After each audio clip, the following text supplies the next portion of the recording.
Well, there you have it. The top 8 has been confirmed after round 18 of the URC. Moving on into the quarterfinals now.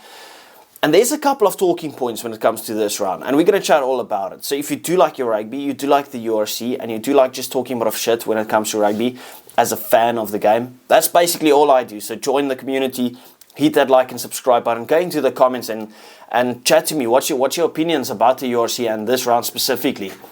But we started off on Friday night. The Stormers taking on Cardiff. The Stormers obviously played a bit of a rotated team, but still got the 10-point victory. Was it a convincing performance? No, not by any stretch of the imagination. Am I happy with it? Will I take that? Yeah, of course. I mean, we got 5 points from it, securing our 5th spot. And now in the quarterfinals, we have to move to Glasgow, which I'm not the biggest fan of, because, you know, Glasgow at home, they are crazy good at home, and we are terrible when we travel.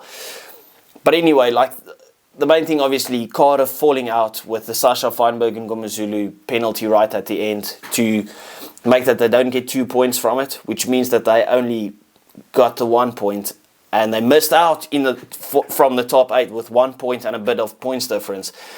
And to think about it, like 2 weeks ago, they sat in 5th, losing to the Bulls at home, or Bulls at Loftus, losing to the Stormers in Cape Town. And I think overall they only got 1 point from those 2 games.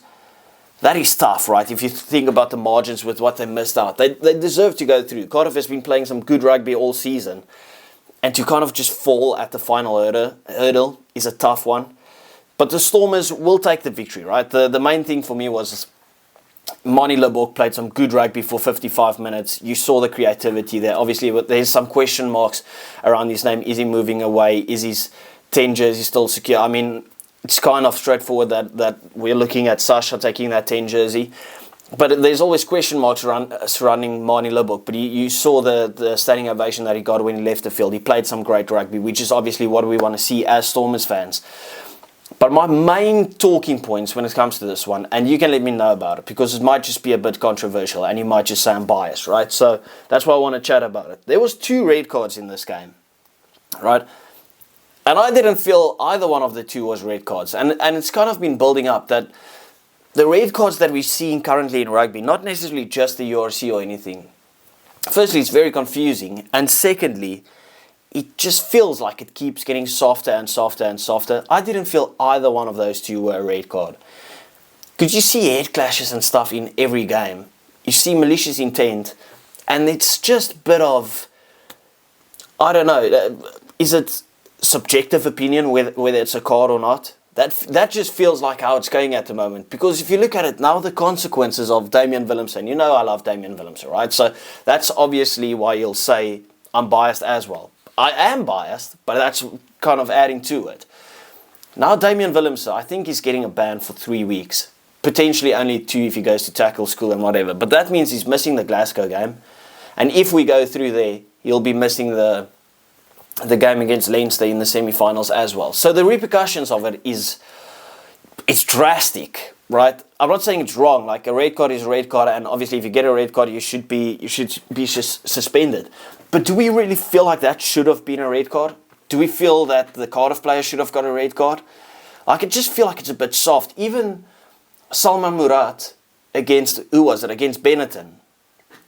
I don't know. That wasn't a croc roll, right? Like, a guy fully bails out of it, right? Damian Willemse hardly even made the tackle. And then you get those ones. Now, Salman Murat was only a yellow card, but was it yellow card worthy? Right? So, I don't know. I want you guys to tell me what your thoughts are on it. If you guys feel that the community feels that it should have been a red, then fine. Right? I can accept that. But just like from my perspective, I'm just like, it's so soft. It's so soft. But anyway, that's besides the point. We still got enough squad depth to go there. I'm still going to back the boys, as always. It was a good game to watch. I mean, you could see Cardiff threw the absolute kitchen sink at it. They tried their hardest. You could see the disappointment in their face at the end. Like, the game was there for the taking, right? Like, Cardiff stayed in the game for the large part. So well done to Cardiff. Unfortunate to miss out. But now you've got to kick on for next season. I mean, obviously, compared to what they usually do, their standards or their expectations, compared to their realistic placement on the table, they've had a good season. Cardiff has been decent, right? So now, obviously, it's just time to kick on next season. There's a lot to build off if you look at this squad and the way that they performed. Next up, we had Edinburgh taking on Ulster. And I said, don't be surprised if there could be an upset on the making. Edinburgh made sure they get absolutely everything from this one. 47 points to 17. That is a good smashing. And that's what you need, right? Like, obviously, Edinburgh has to move down now and they're going to play the Bulls. And obviously, we'll talk about the Bulls in a second. But Edinburgh would have fancied their chances with this one after their performance of last weekend. You saw what it meant on their faces. They went out there, they did their job. And that's the Edinburgh that we know. They can put a hiding on you. That was a quality performance. Because Ulster, they are no walkover victors, right? Walkover victors. Like, you don't go to Ulster or have them come to you and you just smash them.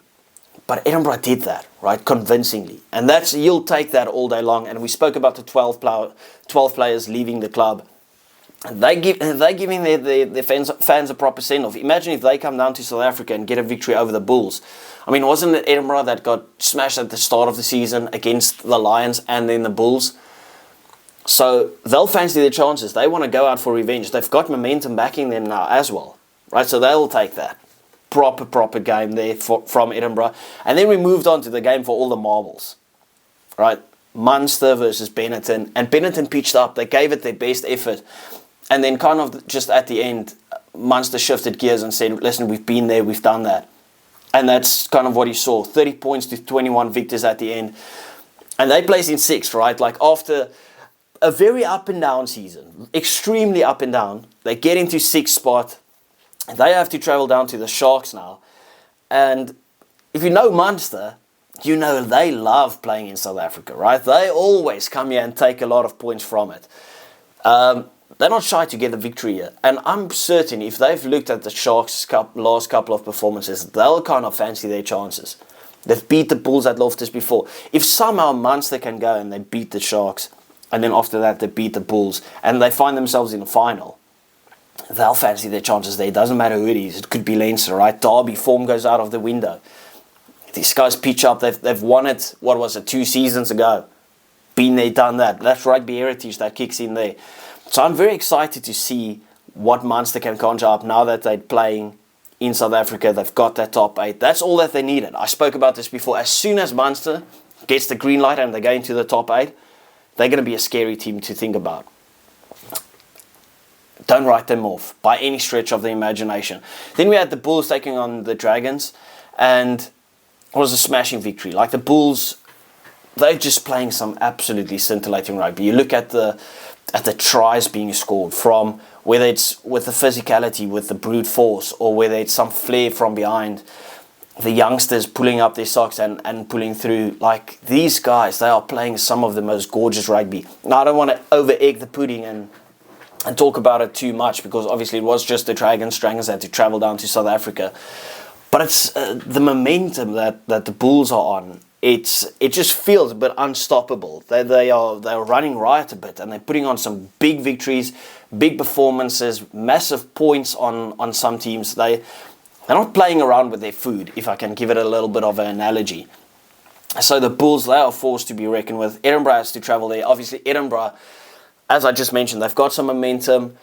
They know how to get the victory. They've worked so hard there. They're not going to be a walkover victory. But if you look at the way that the Bulls are playing, and you look at how the fans are getting behind the Bulls, they just have a bit of a different feel around them at the moment, which is obviously great for the Bulls, because the Bulls have been trying to win this competition, and they will finally feel that they've got enough to win this competition. They probably should have won it last season. They got that home final. They beat Leinster in the semi-final. So now, this is their chance, the Bulls. This is a proper shot that you have at the title again. The Lions versus the Ospreys. Feels disrespectful, but in the end it was a bit of a dead rubber game. But the Lions will take it. I spoke about it when we did the preview, and I said the Lions will just want to give their fans a proper send-off, where it's like, we started the season so well, we got your hopes up, and then we completely dropped off. But we'll want to end the season strong and give you a victory to kind of celebrate the end of the season. And that's what they did. 1 point victory over the Ospreys. Obviously a little bit of a nail-biter, but the Lions still take that. I don't want to speak about this one too much. Then we had Zebre versus Cardiff. I called the upset victory on this one. We didn't get the upset victory, obviously. I thought Zebre might have a bit too much, but yeah, Cardiff just came out. I think they scored 2 tries before Zebre put some points on the board, and I don't know. I thought we might get a bit better from Zebre. Cardiff ending the season strong. They'll take that. Have to keep their heads high and move on to next season again. Then we ended with the Sharks taking on the Scarlets, and then Leinster taking on Glasgow. And both of these games just felt a bit, I don't know, lackluster. It could be that there was so much on the line for both these games. But the Scarlets stayed in it for a long time. I think the first points only came after the 30th minute, which was crazy.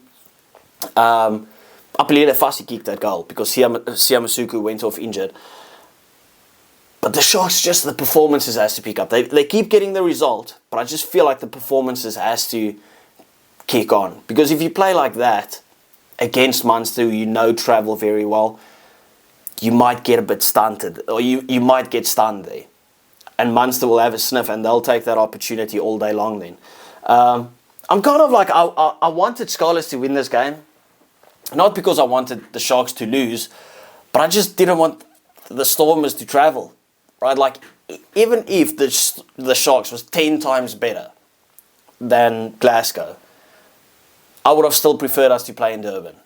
Right? Just so that we don't have to travel. Because it doesn't matter who the Stormers play on the road, we struggle. We could be playing the Dragons, and we will struggle on the road. So now we have to travel to Glasgow, who's already so tough. I think we would have fancied our chances a bit more against the Sharks. But I mean, that's open for discussion. I'm sure the Sharks fans won't like hearing it. It's not a disrespectful thing to the Sharks. It's more like, just back our boys a bit more when we play in South Africa. But yeah, the Scarlets just sneaking into that 8th place, 1 point above Cardiff. But they deserve to go through. They've had a massive season. We spoke about the expectations and the standards for Cardiff and where they actually placed that. They played out of their socks. Scarlets even more, right? Because their expectations are even lower than Cardiff. So for them to get into the top 8 is absolutely massive. They'll give it their best shot in the quarterfinals, playing against Leinster. I know it's kind of, a lot of people would see it as a write-off, but these guys, when they get a sniff, they'll give it their absolutely everything. So it's still going to be an exciting watch, and well done to the Scarlets getting in there. And then you had Leinster taking on Glasgow. Glasgow put up a proper fight. Sione Tuipulotu back. I didn't watch too much of this game, but I mean, there was a lot riding on it in terms of if Glasgow could have got that victory, would have gotten into 3rd place. But then it's like they would have played Munster.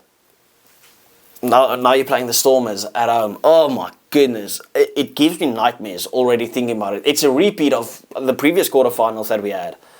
So hopefully we can build up a little bit of a revenge story. But I'm not going to get my hopes up too much just yet. I'll put my cocky socks on next week. But yeah, that wraps it up. Hope you guys enjoyed round 18 of the URC. And now we go into the proper business end with the playoffs. Let me know what you guys think about round 18. What do you think about the quarterfinal fixtures that we'll have in 2 weeks? And I will see you next time. Thank you.